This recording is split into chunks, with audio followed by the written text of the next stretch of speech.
किसी ने क्या खूब कहा है, जिंदगी एक किराए का घर है, एक न एक दिन बदलना पड़ेगा। मौत जब तुमको आवाज़ देगी, घर से बाहर निकलना पड़ेगा। दोस्तों, यह एक ऐसे नौजवान की कहानी है जिसे भूत प्रेतों पर कोई विश्वास नहीं था कि दुनिया में इनका कोई अस्तित्व है। मुर्दा घर में उसकी नौकरी लगी तो फिर आज की कहानी उसी की जवानी। मेरा नाम धर्मेंद्र है। जिससे हमने ड्यूटी ली थी उसने भी हमें डराने में कोई कसर नहीं छोड़ी। बोले सारा कागज पत्तर का काम सही रखना, कुछ भी गड़बड़ मत करना। हम भी सोचे अब मुर्दों के भी रिकॉर्ड रखने के लिए इतनी चिंता। खैर 2-4 दिन तो सब ठीक ठाक रहा, पर 5वें दिन देर रात हम बाहर दरवाजे के पास ही खड़े थे। तभी अंदर से कुछ खटपट की आवाज़ आई। हम दरवाजे के पास गए और उसे खोलकर अंदर का माजरा देखा तो सब कुछ बिल्कुल दुरुस्त रहा, कोनो टस से मस नहीं हुआ रहा। हम सोचे नई नई नौकरी मिली है ना, तो कान बज रहे हैं ससुरे। और हम बाहर पड़ी कुर्सी पर ही जमकर बैठ गए। अभी आधा घंटा और बीता होगा, तभी थोड़ा सा दरवाज़ा खुला और कोई झांका। इस बार दरवाज़ा खुलने की और बंद होने की आवाज़ हम साफ सुने थे। हम कुर्सी से उठकर दरवाज़ा खोलकर अच्छे से देखे। अंदर बाहर सब कुछ बिल्कुल ठीक ठाक था। अब हम संभल कर कुर्सी पर बैठ गए और एक आंख दरवाजे पर ही टिकाई दिए, पर कोई हलचल नहीं हुई। अब हम थोड़ा बहुत इधर उधर घूमते फिरे और फिर कुर्सी पर आकर दोबारा बैठ गए। इस बार कमरे के अंदर से हमें कोई आवाज़ सुनाई पड़ी। हमें लगा कोई तो गड़बड़ है। हम भी कहाँ डरने वाले थे। हमने लाइट जलाई, पर लाइट चली गई थी। हमने पूरा दरवाज़ा खोलकर अंदर देखा तो अंदर हमें एक ड्रॉयर खुला दिखाई दिया। हम कंफ्यूज थे कि हमने ही शायद ड्रॉयर खुला छोड़ दिया है। अब हम धीरे धीरे उन मुर्दों के बीच ड्रॉयर बंद करने चले गए। आज मुझे पहली बार लग रहा था कि इस बीच कोई मुर्दा अपना हाथ बढ़ाकर मुझे पकड़ ना ले। पर हमने उस ड्रॉयर को बंद करते हुए सोचा कि शायद यही ड्रॉयर आवाज़ कर रहा होगा। पर मैं जैसे ही पीछे मुड़ा तो मेरी पतलून गीली होते होते बची। जहां हम कुछ ही घंटे पहले एक मुर्दा रखे थे, ठीक से याद था हमें, पर अब 2 आंखें चमक रही थीं और रोने की एक डरावनी आवाज़ आ रही थी। मेरा वहाँ से भागना तो दूर, हम ठीक से हिलने की हिम्मत तक नहीं कर पाए रहे थे। तभी एकदम उजाला हो गया। लाइट के आने के बाद पता चला कि वहाँ एक बिल्ली का बच्चा था। उजाला होते ही भाग गया। अब हम मन में कहे, देखा, आज यही मेरे मन का भूत हमारी जान ले लिए होता। खैर कुछ देर में तसल्ली के बाद हम दरवाज़ा बंद किए और बाहर आकर लेट गए। पर आज हम सोए कम और करवट ज़्यादा बदल रहे थे। अगले दिन जब ड्यूटी पर पहुँचे तो बाहर बैठे बैठे अखबार पढ़ रहे थे।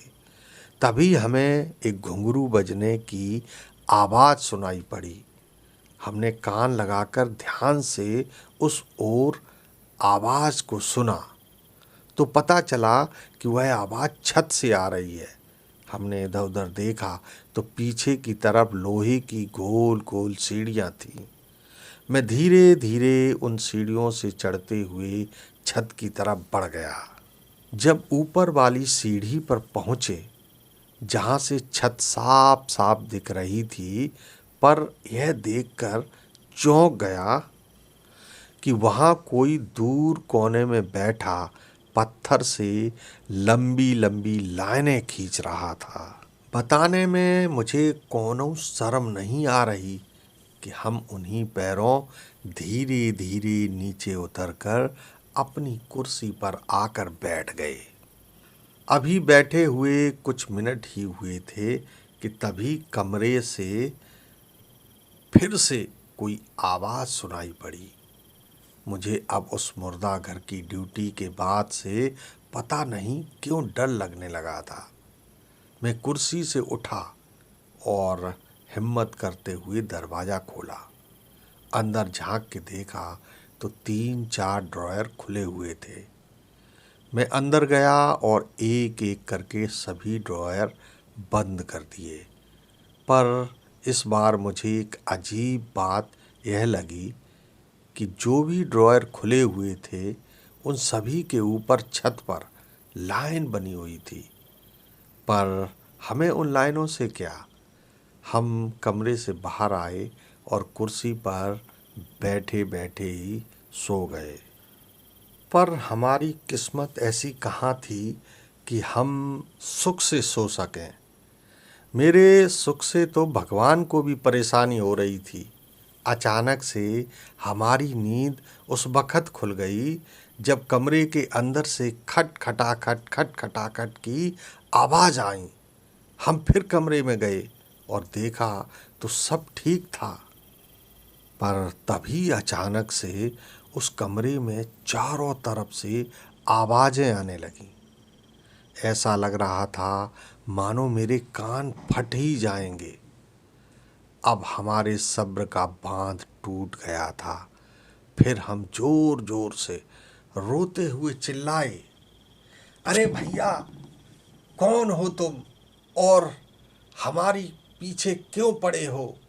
हम तुम्हारा का बिगाड़े हैं? 2 रोटी खातिर ही तो ये नौकरी किए हैं। आज हमारा बाप भी कोनो धन दौलत छोड़ दिए होते तो का हम ई मुर्दा घर में ड्यूटी करे खातिर आते? तभी वहाँ एकदम सब कुछ बिल्कुल शांत हो गया था। तभी मेरी आँख खुल गई। बाप रे बाप, ई का हम सपना देख रहे थे। थत तेरी की, ऐसा लगा हम सपने में ही मर जाएंगे। अब हमने पानी की बोतल उठाई, हाथ मुंह धोकर कुर्सी पर बैठ गए। हमरे पास एगो पॉकेट रेडियो था। हम चालू किए तो समाचार आ रहे थे। हम ध्यान से सुनने लगे। तभी अचानक से एक आवाज़ ने मुझे हिला कर रख दिया। रेडियो में समाचार की जगह 2 बार गलती कर चुके हो, उस पर चेतावनी दी है, तीसरी बार सीधे सजा मिलेगी। रेडियो पर यह डरावनी आवाज़ सुनकर मैं कुर्सी से उछल गया। उस आवाज़ को सुनकर हमें जितनी घबराहट हुई थी, उतनी आज तक किसी से नहीं हुई थी। हम डर के मारे कांप रहे थे। तभी सुनाई दिया, समाचार समाप्त हुए। मैंने हड़बड़ाहट में रेडियो ही बंद कर दिया। अब हमने सोचा सामने वाले चाचा की दुकान पर जाकर चाय ही पी आते हैं। तभी हमारे साहिब आ गए। एक नई लाश आई है, इसे मुर्दा घर में रखवा दो, इतना कहकर साहिब चले गए। हमने भी सोचा मुर्दा ही तो है और थोड़ी देर ऐसे ही रह लेगा, तब तक चाय पीकर आते हैं। हम चाय चाचा की दुकान पर पीने चले गए और गप सड़ाके मारते हुए कब 1 घंटा बीत गया पता ही नहीं चला। इससे तभी मुझे याद आया कि मुर्दे को ड्रॉयर में लगाना था। मैं हड़बड़ाकर वहाँ से उठा कि कहीं साहिब आ गए और मुर्दे को वहीं पड़ा देख लिया तो हमारी अच्छी खासी सरकारी नौकरी हाथ से चली जाएगी। हम भागे भागे कुर्सी के पास पहुँचे तो और भी दिमाग चकरा गया। मुर्दा वहाँ था ही नहीं। रजिस्टर खोलकर देखा तो उसमें मुर्दा आने की कोई एंट्री ही नहीं थी। जरूर साहिब आए होंगे और मुर्दा वैसा ही पड़ा देखकर अंदर रखवा कर एंट्री किए बगैर चले गए।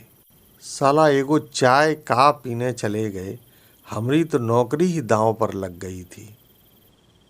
मैंने कमरे में जाकर एक एक ड्रॉयर खोल कर देखा ताकि लाश मिल जाए तो देखकर रजिस्टर में एंट्री कर दें ताकि बवाल थोड़ा कम हो, पर सभी ड्रॉयर खाली पड़े थे।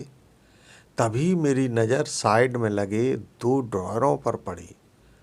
अच्छा, इनमें से कोई होगा।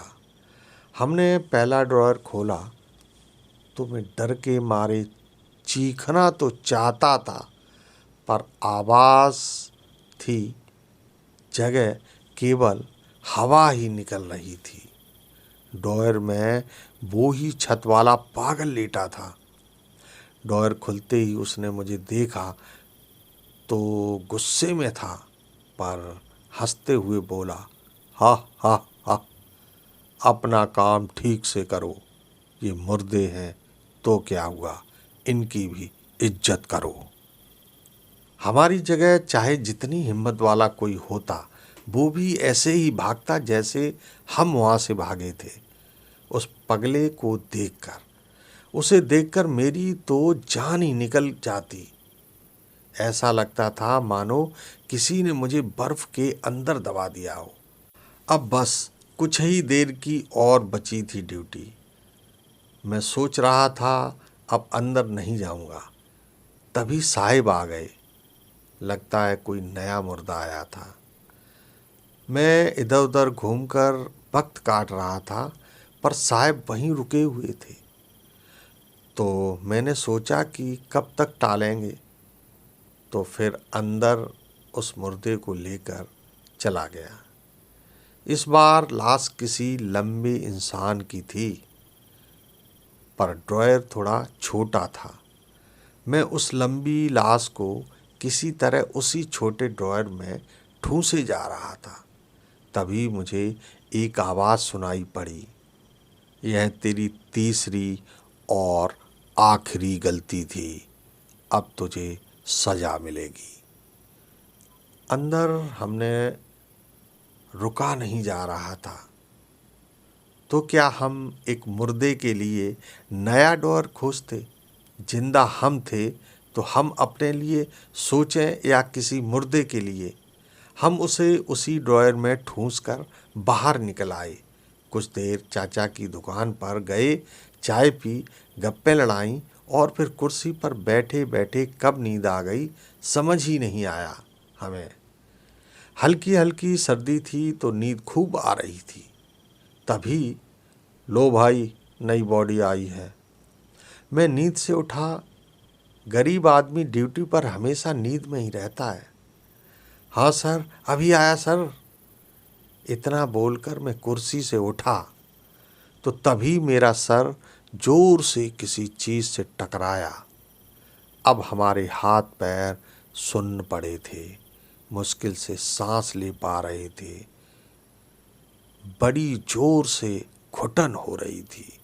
ऐसा लग रहा था जैसे किसी छोटे ड्रॉयर में मुझे बंद कर दिया।